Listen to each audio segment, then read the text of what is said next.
Welcome to the Untold Story. Di balik sinema, kita berupaya menyelami lautan makna.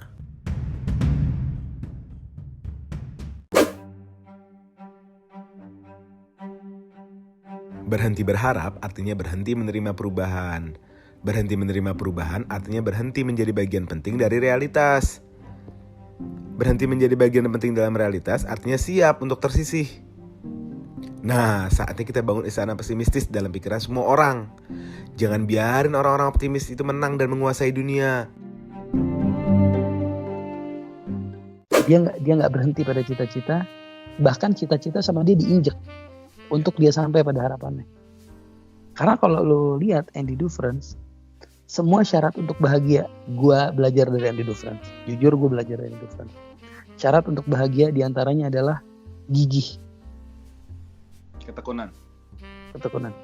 Yang kedua adalah dimulai sejak dini. Dia nggak nunggu waktu. Mungkin kalau bisa kita bilang dari minggu pertama kayak itu dia udah mikirin. Ya, dari minggu pertama dia udah minta posternya Rita Hayworth ditempel sama dia udah mulai ngegali itu pakai palu. Artinya gini loh, dia nggak nunggu nanti. Dia baca situasi, ya kan. Pertama, kegigihan membuat universe tunduk sama dia. Manusia takut sama dia, respect sama dia. Itu ketekunan. Sampai itu kan scene yang sipirnya masuk, sebenarnya itu poster kan nggak boleh. Betul. Iya kan? Tapi dibilang exception can be made. Exception can be made. Betul. Boleh lah buat lu, ya kan? Nah itu kita bisa bayangin tuh gimana sebuah ketekunan, karakter seseorang yang tekun mampu membuat aura yang bagus sehingga orang nggak bisa nyepelein dia. Yang kedua adalah dia mulai sejak awal. Andy Dufresne tahu persis bahwa environment mendukung dia hari itu. Dilakuin sama dia. Yang ketiga adalah dia tidak mengabaikan orang-orang yang seharusnya dia abaikan. Betul. Bahkan dia membangun sebuah... Ini berbanding terbalik sama Daniel Plainville. Dia berbanding terbalik sama Daniel Plainville. Ketika Daniel Plainville menyingkirkan orang-orang yang seharusnya dia pakai, Andy Dufresne juga membangun istana harapan. Di dalam penjara pun dia udah membangun istana itu.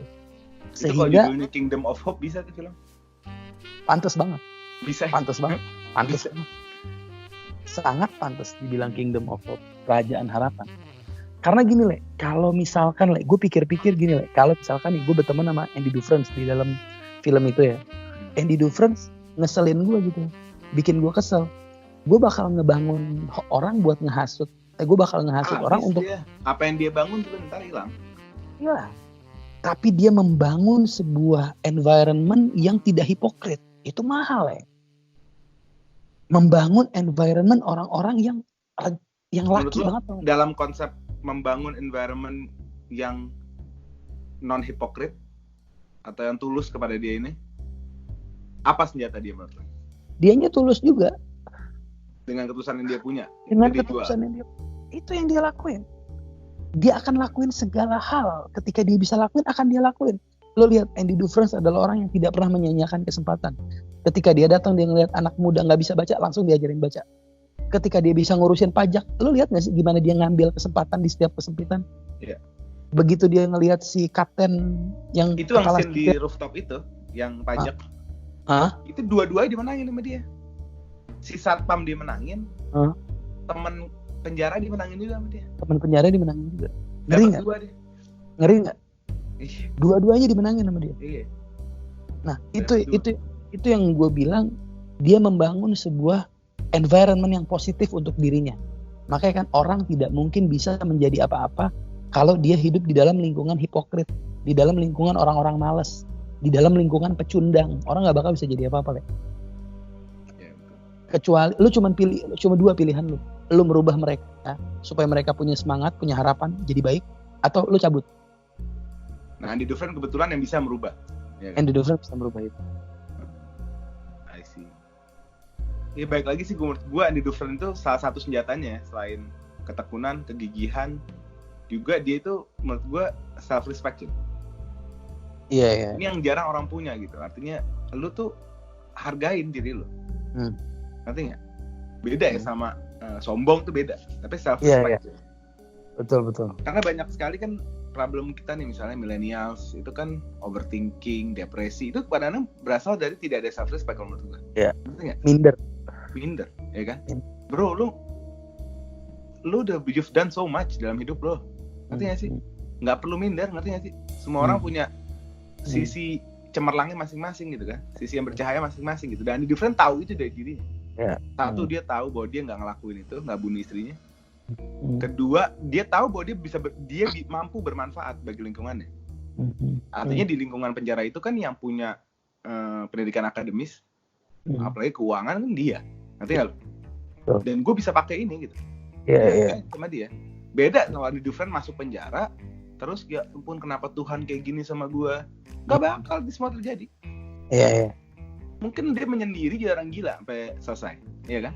Iya. Tapi itu salah satu senjata self respect menurut gue. Dan itu ditunjukin Cin di scene akhir.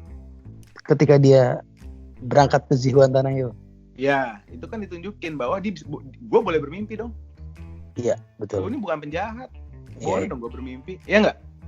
Iya. Dengan apa yang gue udah lakuin, apa sih yang gue lakuin, ya kan? Iya.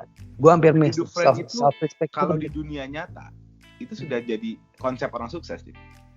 Satu, orang sukses kan apa sih orang sukses di dunia nyata? Oh, saya bangun pesantren atau saya bangun sekolah. Andy Dufresne bikin perpustakaan. Iya, dia bikin perpustakaan. Iya kan? Dalam situasi sulit. Iya kan? Kedua, orang sukses apa sih? Orang sukses itu yang bisa menghidupkan manusia. Bukan hanya manusia yang bukan mati terus hidup lagi, bukan. Maksud gue orang yang dalam keterpurukan, orang yang dalam keterbelakangan, dalam kebodohan bisa diangkat, dan dia berkali-kali ngelakuin itu pakai musik. Yoi. Salah satu musik.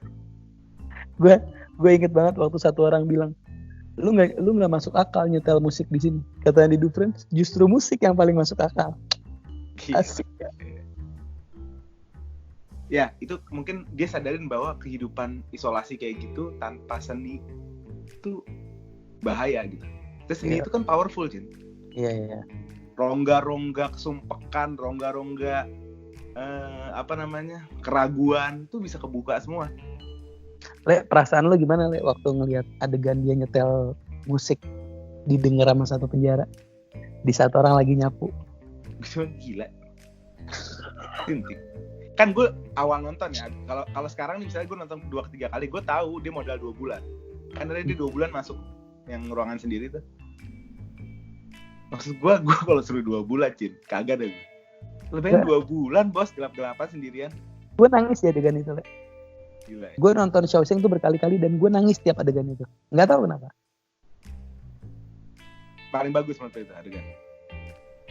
Scene-nya terlalu banyak yang bagus, cuman adegan yang dia nyetel musik itu gue ngelihat gimana seseorang berusaha menjaga kehormatan manusia.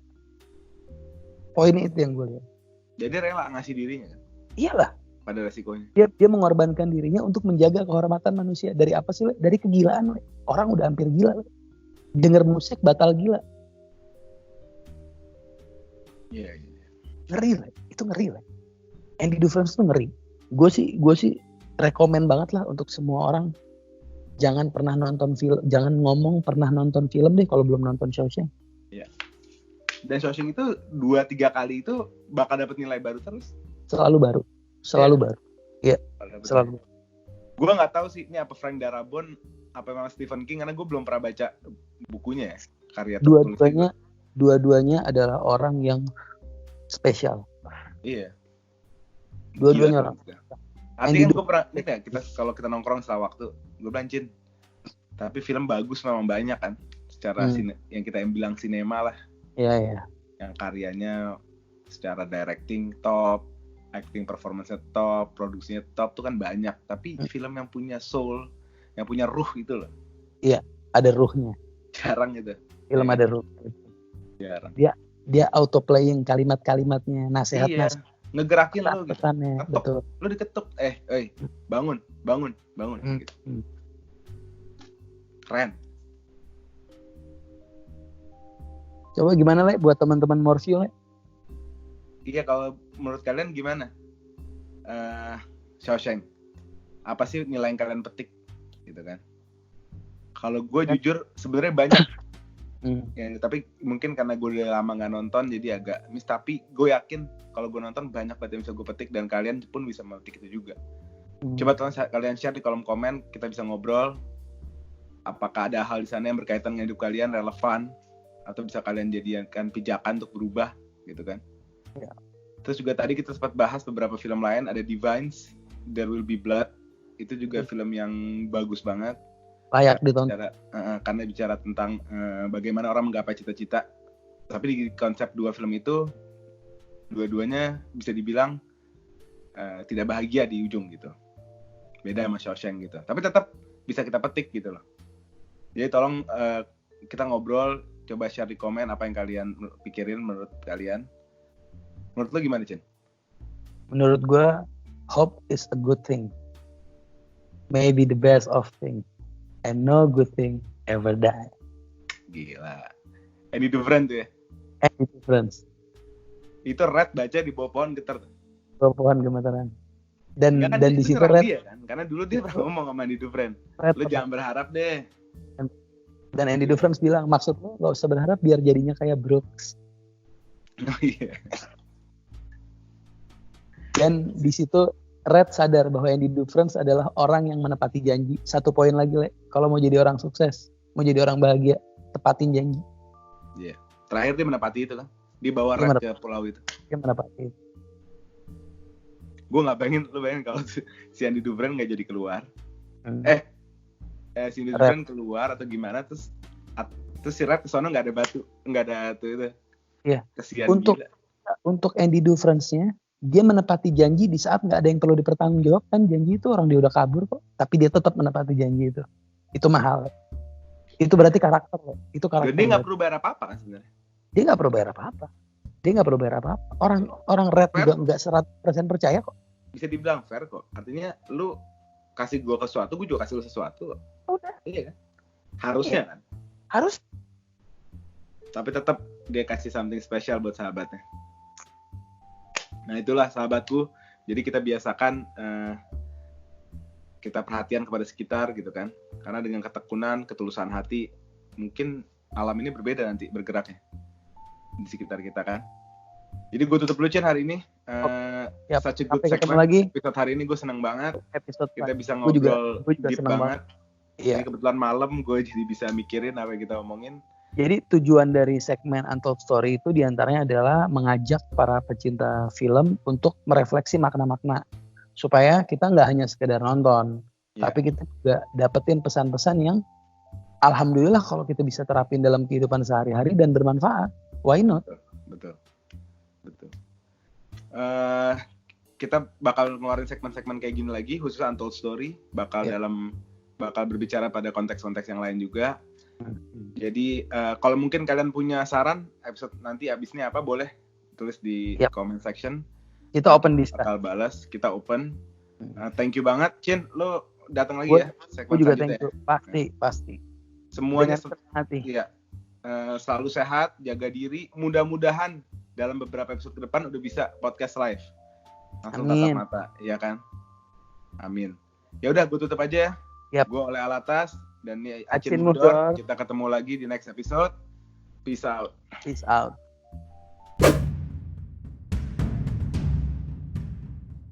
Sampai ketemu di episode selanjutnya. Peace out.